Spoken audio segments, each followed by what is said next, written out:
The Spoonful of Strength podcast is now the Spoonful Show.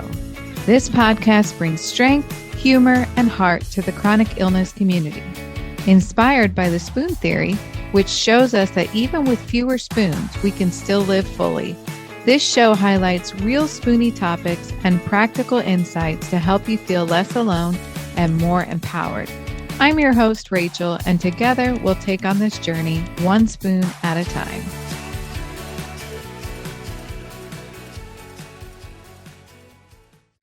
Welcome back to this week's episode of the Spoonful Show. I am your host, Rachel, and today we're diving into a topic that every spoonie can relate to: sleep. So let's be honest. When you're living with chronic illness, getting good sleep could feel like chasing a unicorn. It's between the pain and the meds and the anxiety and the never-ending fatigue. Rest feels almost impossible sometimes. I know for me, I can wake up in the morning. My watch tells me I've had a great night's sleep, but waking up in the morning, I feel like I hadn't slept a wink. So I currently take some sleep medicine at night just to help turn off the brain, relax, and be able to sleep at night. And without that, I'd be pretty lost. But I think in all these episodes that I've done over the past year or so, we haven't talked about sleep much. And so I am inviting in Dr. Sarah Silverman, a sleep expert who believes that quality sleep isn't just a luxury, it's a basic human need. So she's going to be here to help understand what's really happening when our bodies refuse to rest and what small, realistic steps we can take to get the rest that we deserve. So grab your tea, get cozy, and let's talk about how to reclaim your rest, one spoon and one nap at a time. I am thrilled to introduce Dr. Sarah Silverman, who is a Stanford-trained sleep psychologist and insomnia expert dedicated to helping women uncover the root cause of their sleep struggles. She specializes in cognitive behavioral therapy for insomnia, personalized mindfulness-based approach to restore healthy, natural sleep. Featured in journals like The Sleep Health and across digital media, Dr. Sarah is on a mission to make her science-backed sleep information accessible to all. Thank you so much for taking time out of your day to join me to talk about a really important topic, sleep. Of course, it's my pleasure. Thank you so much for having me. And yes, this is a topic very near and dear to my heart. Because I see so many women, so many individuals just struggling with their sleep in the setting of having chronic conditions, chronic illnesses that can often make it very difficult to get good quality sleep. And I know we often hear, especially from healthcare providers who have good intentions, good, they mean well, but they often, I hear from folks. And I've heard this myself from healthcare providers say things like, well, you need to get those 8 hours of sleep to heal.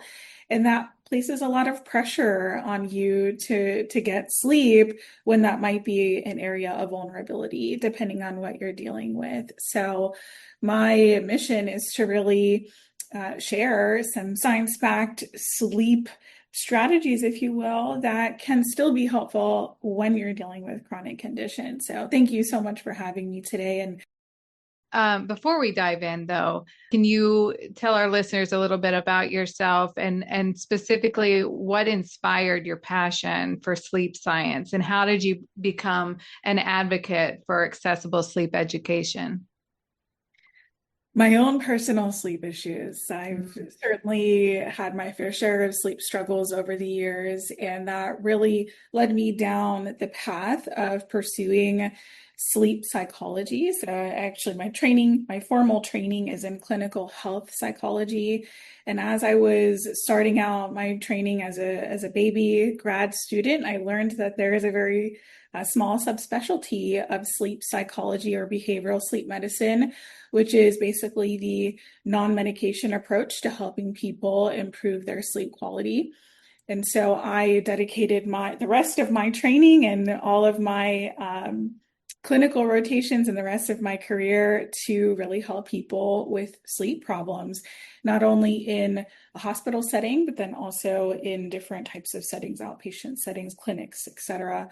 I, in a nutshell, help people learn how to sleep more soundly without meds.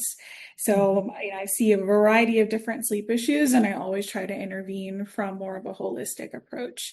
And that looks different for everybody because there isn't a one size fits all approach, especially when it comes to sleep. Even though we often hear that we all need, 8 hours of sleep, which is, there is no magic number. Sleep vary on an individual basis. So I really try to personalize sleep treatment depending on what might be in the picture. So it has become my goal to help folks who have been dealing with chronic sleep issues like insomnia, but I see a wide variety of other sleep problems as well, and especially women. Because we are juggling so many different responsibilities and we often get overlooked or a lot of conditions go completely undiagnosed. So it's my goal to really kind of get beneath the surface and figure out why someone maybe isn't sleeping well or hasn't been for a long time. I think a lot of spoonies, as we call our chronic illness community, a lot of spoonies deal with the chronic pain and the insomnia. I know for me, having MS, my brain doesn't stop, and so is going 24 hours a day. And one of the reasons that I really wanted to bring you on is from my own experience. My neurologist has said sleep is so important. So, we're going to put you on sleep medicine. And I've been on sleep medicine for years. And I questioned and said, is this safe for me to be on this every night? Yes, sleep is so important that you being on this medicine it'll be fine. Yeah. And a lot of the work that I do, especially when someone has been dealing with chronic pain or MS, medication for sleep is often part of the treatment plan, if you will. Yeah. And it is of course, there are risks to medications depending on, what might be in the picture, but that certainly is something where it can make a tremendous difference in overall quality of life. And so I think that is something to always discuss, with your doctor, healthcare provider, because I can certainly, get to a point with a lot of folks where sometimes medication isn't necessarily needed as part of the sleep picture.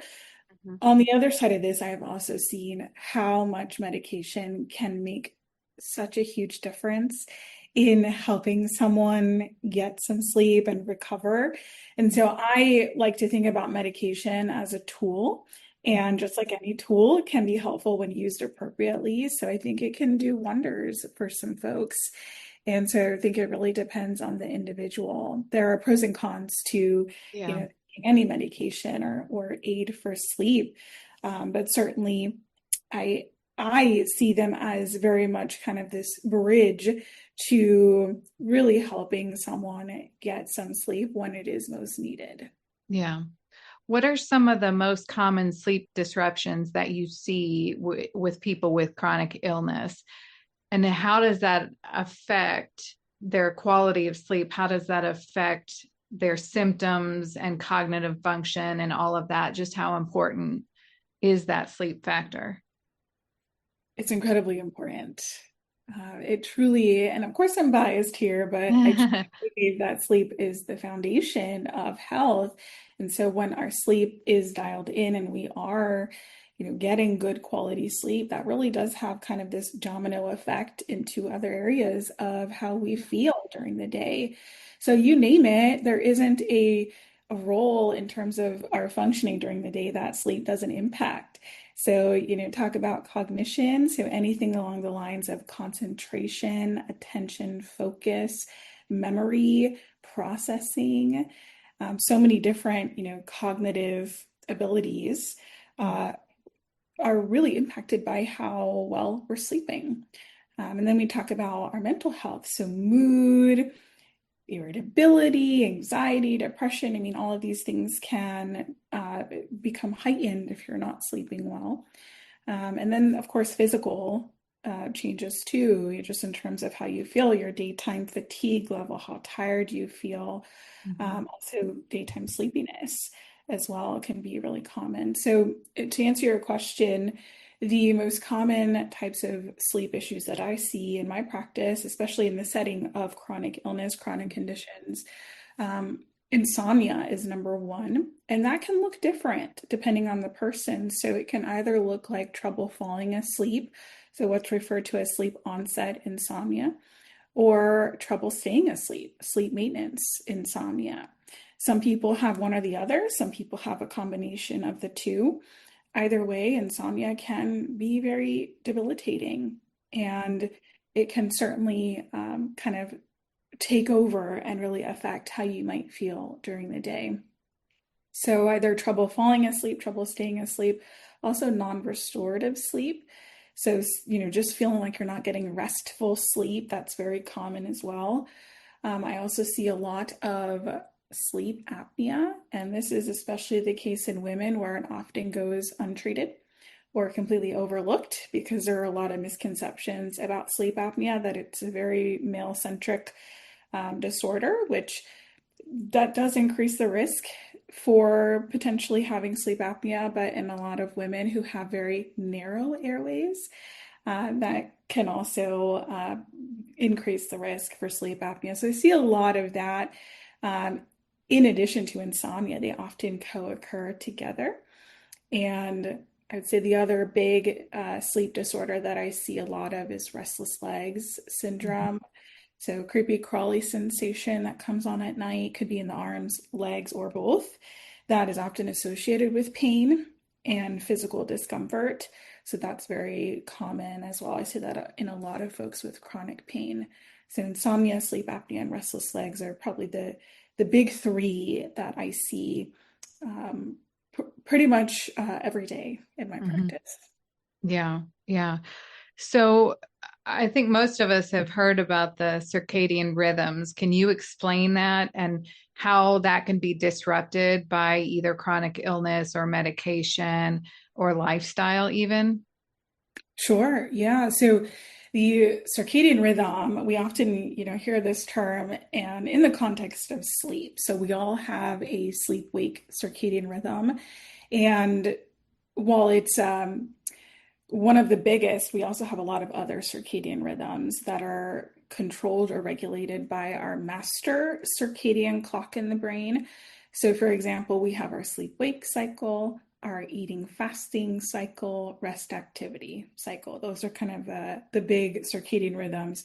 And light, so natural light exposure, natural sunlight exposure, as well as artificial light, really has an impact on our circadian rhythm. So our bodies kind of function on this 24-hour or so rhythm. And so every day we have this cycle that our body goes through, and we want it to be on this regular schedule. But for a lot of the things that you mentioned, like medications, like chronic illness, even stress level, they can all interrupt the timing of our circadian rhythm. And in the context of sleep, when we're talking our sleep-wake cycle, that can often be disrupted by certain medications, or sometimes even by what we eat or when we eat our meals. That can also disrupt our rhythm.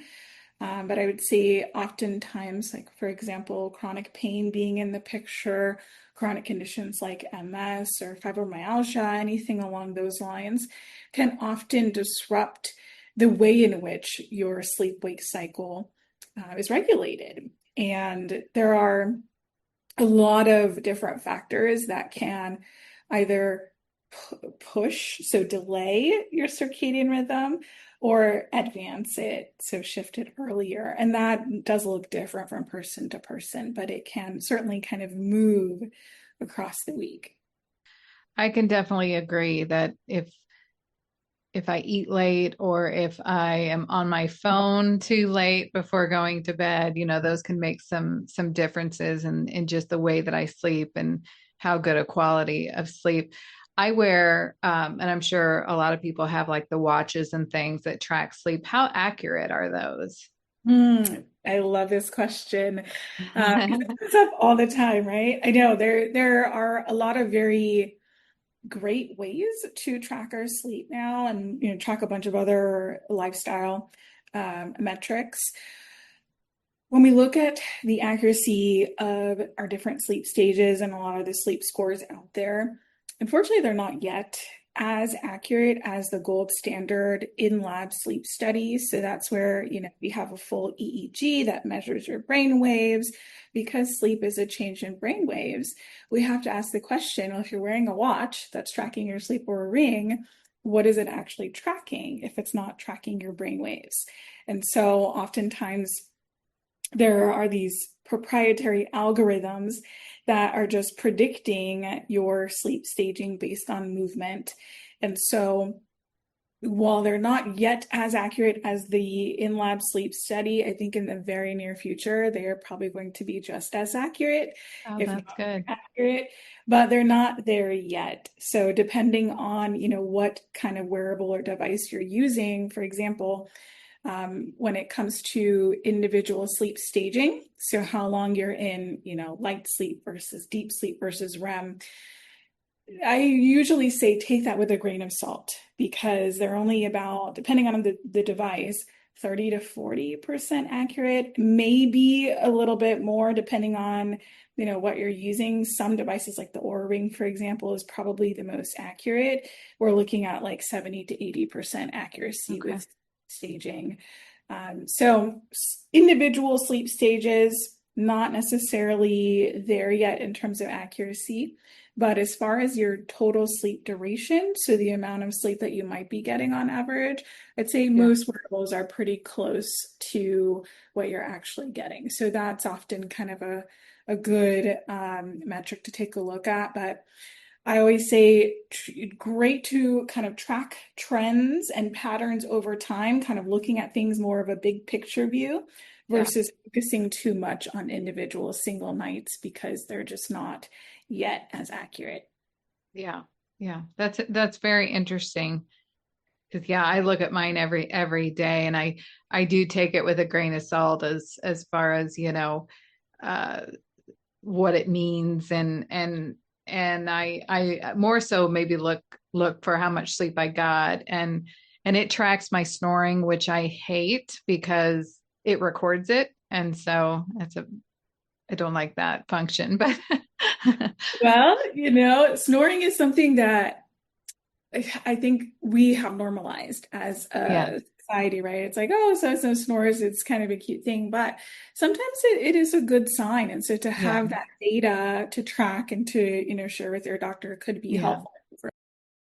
It is very interesting information, and I'm looking forward to the time where we can really depend on that information. But you talk a lot about how quality sleep is not just a luxury, but a human need. So what does that mean in the context of like chronic illness? Sure. And I know sometimes it's very much easier said than done when Yeah. you're dealing with chronic health conditions, right? Um, but I think fundamentally, sleep is a pain modulator. So it helps to regulate pain, if you will. So Hmm. if you're not getting great sleep, if you feel like your, sleep is poor quality, it's non-refreshing, that can heighten pain sensitivity. And then it kind of becomes a vicious cycle as well. That can lead to more sleep disruption, more sleep disturbance. Yeah. So the way that I like to think about, quality sleep as an essential or basic human need, thinking about the classic Maslow's hierarchy of needs, where safety is kind of at the bottom of the pyramid, if you will. Sleep is there right along with safety. So when you're dealing with chronic pain, chronic illness, for example, oftentimes with pain in the picture, there is a heightened stress response. And dealing with that for many years can sometimes communicate to the brain that you're not safe, if there are these pain signals. And so sometimes that can, of course, influence your overall sleep quality. But I think it's just as important to think about safety and sleep as, right there together as basic human needs. It's not something that is a luxury. It's something that we all, as humans, need in order to move up that ladder of our hierarchy of needs. So again, easier said than done sometimes, but thinking about sleep as a way to manage pain, as a way to help regulate energy, as a way to, potentially change energy levels, be able to change your mood during the day. And thinking about it as well as, if you're not able to quote unquote sleep, get actual sleep, thinking about the time that you are in bed as rest, as recovery, it still matters. It still is very important to healing, even if you're not actually, getting that sleep. So sometimes reframing rest as recovery and, taking the pressure off of having to get a certain number of hours of sleep can sometimes be incredibly helpful. Are you looking for merch that speaks to your truth and makes you laugh? Spoonful of Strength has you covered, literally. From t-shirts and hoodies to mugs and magnets, every design is made for the chronic illness community with heart, humor, and a whole lot of strength. Funny? Check. Inspirational? You bet. Illness specific? Absolutely. And the best part? I can personalize any design or create a custom shirt for you for no extra charge. So whether you're laughing through the pain or wearing your diagnosis with pride, our designs are funny, fierce, and illness specific, because being chronically ill doesn't mean being chronically boring. So if you want a sweatshirt that gets you, head to spoonfulofstrength.etsy.com. Now that's spoonful with 2 L's. Use code podcast for 20% off your entire cart. Yeah. I think I've asked a lot of questions about science. I definitely want to spend a lot of time on things that we can do. So a lot of spoonies with chronic illness find it necessary to nap during the day. I'm not a big napper. I'm unless I'm sick, I'm just not. But a lot of people have to nap to be able to get through the day. Can that hurt or hinder like the sleep part if you're having to take naps during the day to get through the day? Yeah, and I thank you for this question, because I know naps get a bad rep. And in the setting of chronic illness, I think naps are often necessary and kind of part of healing, part of recovery. And so, of course, everybody's different. Some people can't nap even if they try to, but some people really do have that urge to sleep during the day, and it does provide some recovery benefits. So there are ways to, make naps work for you. And, if it is something where you feel like you do need to nap during the day, I say, that's your body telling you that you need the sleep. And so use that as permission. Give yourself permission to nap. There are ways to minimize any negative effects on, say, your circadian rhythm. So to minimize disruption there. For example, aiming for a short 20 to 30-minute nap in the afternoon as kind of a goal. So setting an alarm and kind of keeping it very short, ideally before 2 to 3 p.m. at the latest. So earlier in the day and keeping it short can really help to minimize any negative impact on your sleep that next night, as well as your circadian rhythm. So that's kind of the general, way to approach nap time during the day. And then I always say nap for safety. So, if you're feeling the urge to sleep, but you have to, drive across town or, get in your car and you need to go somewhere, but you're feeling drowsy, please give yourself permission and take a short nap before driving. So always nap for safety and always nap if your body is telling you that you need it. Because chances are that you do need that sleep and it still counts. So whether you can get it during the day or night, I think it still can provide a lot of restorative benefits. Mhm.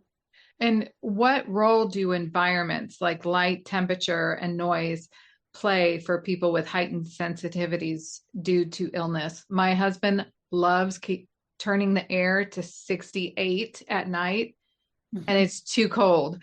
And so we're always playing this back and forth. But how important do things like that matter?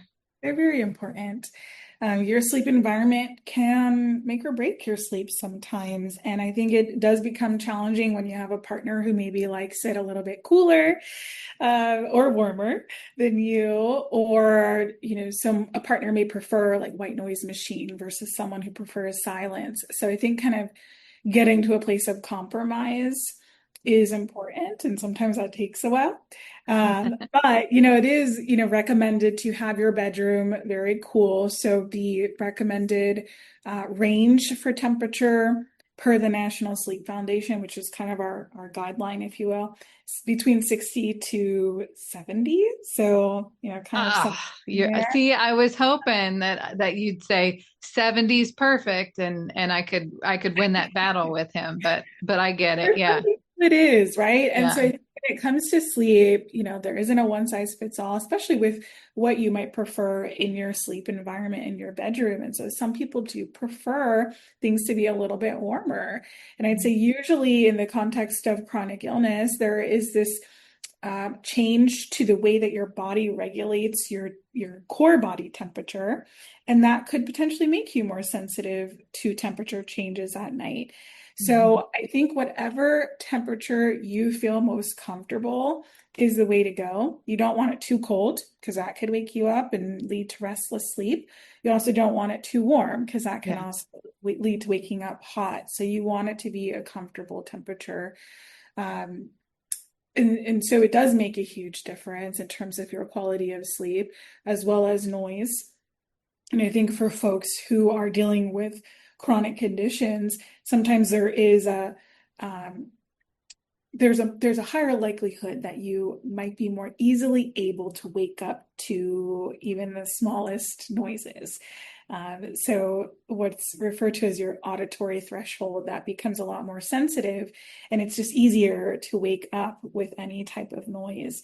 So any way we can minimize that, say with a white noise machine, or it doesn't necessarily have to be white noise, or colored noises, so green noise, pink noise, whichever one really does the trick for you, just to kind of help drown out any noises that might potentially wake you up. That is important, especially just to protect your sleep time. Yeah. Uh, the environment makes a huge difference. Yeah. And I don't know if there's other people out there that do this, but I have a problem kind of turning my brain off. So for me, silence is thinking about all the things I have to do tomorrow, thinking about all the things that I had to do today. And I use like a headband that has the Bluetooth in there. Is that something that is good, or is that taking away from my sleep? It's a great question. I think if it is something that you feel lulls you to sleep and actually helps your brain wind down, that I say keep it in the picture. So Mhm. I think it's more about finding whatever is going to help your mind and body get into a state of calm and relaxation, and Yeah.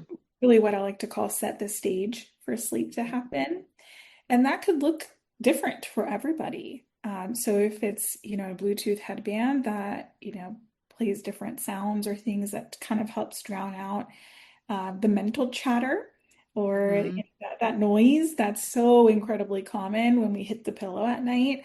I Yeah. say whatever works for you is something to absolutely keep in the picture. Yeah. I think the thing that is so prominent in this conversation is that it really is a personal decision on what works for you, and what helps you may not be the same thing that helps somebody else. So it really is finding the things that are helping you. Absolutely. And I think it's really hard as well in the world that we live in today when we often see, a lot of quote unquote healthy sleep habits, sleep advice, sleep hygiene advice. And while it's important, it is kind of speaking to everybody. It's not personalized. Yeah.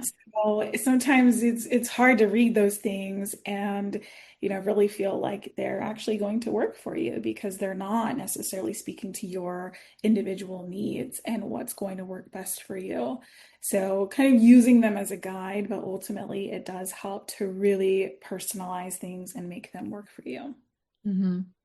We've talked about kind of setting the stage, but what are some other strategies that you have for people with chronic illness that they're either have a lot of pain in the evening or some symptoms flaring up, of being able to kind of try and get that sleep through the pain? Yes, and this is sometimes really tough when you're in Yeah. the midst of a flare up, right? Or when pain is making it physically uncomfortable to move even or get out of bed. You probably heard this before, but I'd say the number one strategy, if you will, is maintaining consistency with your sleep routine as best as you can, right? We're not aiming for perfection here, but keeping consistent bedtimes and wake up times throughout the week is truly step one for dealing with chronic illness. And especially when we're trying to regulate sleep, we want that consistency across the week because our bodies don't know the difference between Monday through Friday and the weekends. They only know that we're supposed to be on a regular schedule. So, as best as you can, maintaining that consistency with when you wind down before bed, when you get into bed, when you wake up, plus or minus 30 minutes, give or take, is totally fine because we don't want to be too rigid around our routines either, especially if you're dealing with pain. But keeping consistent routines is one of the most important, if not the most important technique, if you will. Yeah. Uh, Yeah. Another strategy that I think is often really helpful in the context of chronic pain, and especially if you've been dealing with insomnia, this is actually a technique that falls under what's called cognitive behavior therapy for insomnia, or CBTI for short. And this is one of my primary specialties. So, this technique is what's referred to as stimulus control. That's the official term for this practice. But essentially, what that means is removing yourself from your bed and your bedroom whenever you are wide awake and alert and you feel like sleep isn't going to happen anytime soon. So you might have heard of something along these lines if you've ever seen, bed is for sleep only. That's where this technique comes from. And in the context of dealing with pain, especially pain flare-ups, if your body's hurting, right? In the middle of the night, if you wake up and you just know that sleep isn't going to happen anytime soon, it is best practice to ideally get up and go into another room.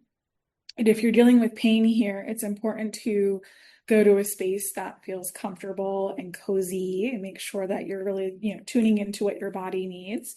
But in the other room, you actually want to do something that you would enjoy, something that you would look forward to doing to pass the time. So kind of a lighthearted, mindless activity, if you will. And, it could be anything along the lines of watching your favorite show, listening to music, listening to a podcast, audiobook. Could also be playing a one-player card game like solitaire or crossword puzzle, word search, putting together a jigsaw puzzle. something that you would enjoy doing to pass the time, and ultimately as a way to kind of distract from being awake, as well as distract from pain if you're dealing with that too. So you want it to be comfortable outside of the bedroom. And then when you feel sleepy, as in you feel like you can get back into bed and fall asleep quickly, that's when you return to bed. And as a modification for pain, if you're not able to physically get out of bed at night, I know this sounds silly, but sitting up in bed or just changing position can actually be a helpful modification where your brain over time will learn that, when you're more horizontal, you're flat, that is your position for sleep, versus sitting up or being at more of an angle, that is a position for being awake. And that can help as well. Great. You would never think that if you're having trouble sleeping that you would get up and get away from it, but it does make sense to almost kind of train your body to know that that bed is for sleep. And if you're in bed during the day, just on your phone or whatever, that can kind of mix signals a little bit. Exactly. It can confuse the brain, can give the Yeah. brain signals, and over time, sleep and wake get blurred together. And Okay. I know it's tough because sometimes the bed is often used for being in pain and for, being awake in bed, doing things in bed during the day is kind of a coping skill, if you Right. will. And so this is not an easy practice sometimes, but it is kind of this counterintuitive practice, if you will, that over time really does teach the brain that the bed is for sleep instead of a place for being awake, or instead of a place for thinking, worrying, being in pain. So it kind of teaches your brain to remove that association from the bed and the bedroom. Yeah, that's great.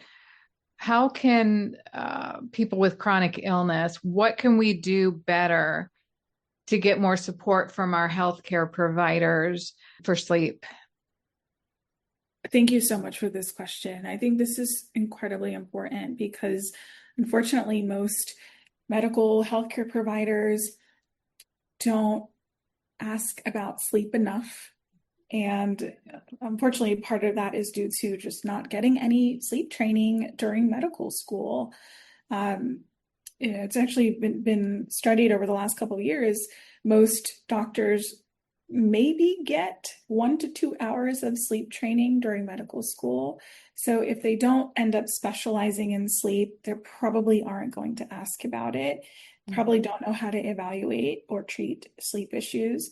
And so I think to really advocate for yourself when you go to your doctor, I think it's important to bring up any difficulty that you are having with your sleep. And if your, doctor can't help you, if, like, for example, if it's a primary care doctor or if it's, trusted healthcare provider, they're not able to help you in the sleep department, ask for a referral to a sleep medicine specialist. Because there are sleep specialists who can truly dive into what's going on with your sleep. And, if it is something that's more physical in nature, like sleep apnea or restless legs, a sleep medicine physician can, further evaluate, see how you're breathing, maybe do a sleep study just to, rule that out. And then also, on the other side of this, if it's something like insomnia or you're dealing with a lot of sleep anxiety or worry around sleep, a referral to a sleep psychologist or someone who specializes in CBT for insomnia may also be a helpful next step. So there are definitely options, if you will, but sometimes it really does take you advocating for yourself and bringing that up to your doctor, because chances are they may not even know that these Yeah. options exist because they don't learn about these options either, during their training. Hmm. Yeah, that's so good. As we're closing this out, can you talk about the services that you provide on your website and where people can follow you on social media and where they can get more information about this big subject of sleep? Yes, yes. So my practice website is drsarahsleep.com, and it is my private clinical practice. I am 100% remote these days, and I'm based in Florida, but I can also see folks in 43 other states as part of what's called SciPact. So it's basically being able to see folks across state lines. I can provide virtual sleep therapy. And I primarily see folks with chronic insomnia, so either trouble falling or staying asleep, and provide CBT for insomnia as kind of a primary treatment approach. But I also see a wide variety of other sleep issues. So if someone, for example, has sleep apnea and they're told they have to wear a CPAP machine and they're struggling to use their CPAP, that's also something that I can help with. So kind of getting acclimated to new CPAP therapy, as well as circadian rhythm disorders. So things like what's called delayed sleep phase, so being an extreme night owl, or advanced sleep phase, being a very big early bird. So it can help with things like that as well. Shift work, jet lag. There's so many different sleep issues that can often be addressed through non-medication techniques. So that's really where I try to intervene, is how can we approach this holistically and naturally, through non-medication strategies. So that is my practice in a nutshell. And I am at Dr. Sarah Sleep on social platforms. So you can find me on your, favorite platform and reach out to me as well. Happy to be a resource.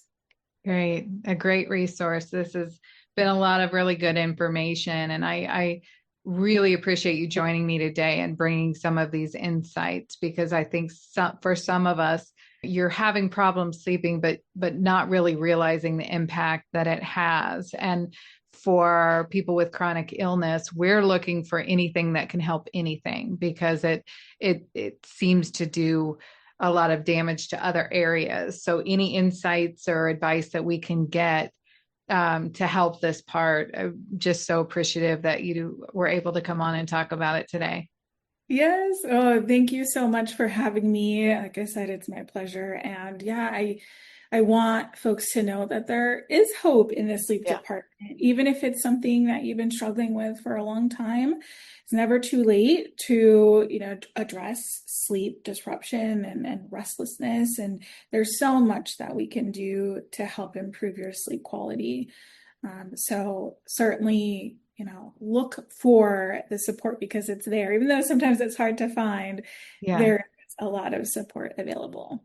Yes. Yes. And your Instagram page also has a lot of articles and little tips and tricks as well. So that's awesome. Thank you so much. I really, really appreciate it. Thank you, Rachel. It's been such And a pleasure chatting with you. yes, it's been a lot of fun. I've been wanting to dive into sleep for as long as I've been doing this, and so it's been a long time coming, but it's really the information I think that we need. So it's been wonderful. If you take away one thing from this episode, let it be this. So sleep is not a reward, it's a right. Resting doesn't make you weak, lazy, or less productive. It's your body's way of healing, especially when you're living with chronic illness. We've all seen all of the things out on social media of it's okay to rest. You're not lazy. You're being productive. You're doing what your body needs. And I think that's one thing today that we were able to prove is just how important sleep is when you have chronic illness. You can learn more from Dr. Sarah through her work with the Sleep Foundation and her media features on places like MindBodyGreen and Women's Health. I'll link everything in the show notes so you can find it. And if today's episode reminded you that you're not alone in your exhaustion, please share it with a fellow spoonie who could use a little bit of validation and maybe a good night's sleep. On a personal note, I want to thank each and every one of you that listens to the podcast every week. My intention is to put some hope, encouragement, and some things that we can learn out into the Spoonie community. And I hope you all are enjoying this new format.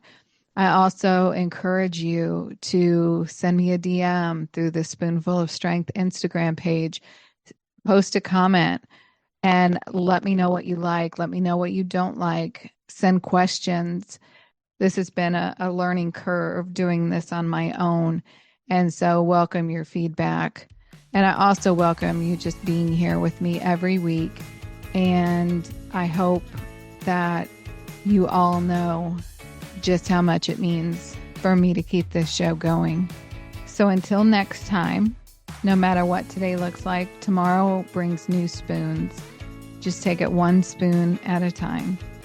Take care.